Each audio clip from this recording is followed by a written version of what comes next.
let's look at a few conversation tips to keep that conversation going. Number 1, use informal language. We're not really trying to sound like Shakespeare here. For example, when you're looking for someone, you don't normally say, "Wherefore art thou, Romeo?" Instead, we use informal phrases like, "What's up?" You know what I mean. "Catch you later." This helps to keep the conversation light. The second tip, use facial expressions. For example, if you walked into a coffee shop and they greeted you like this, "Hi, welcome in," you're not really gonna be inspired to spark up a conversation. Instead, make sure to use facial expressions to display your mood. For example, that coffee shop might look like, "Hi, welcome to the coffee shop. Happy Friday." Lastly, use an easygoing and friendly tone. We want to avoid talking like this.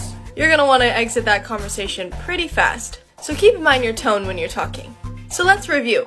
Informal language, facial expressions, and an easygoing tone. Use these tips to keep that conversation going.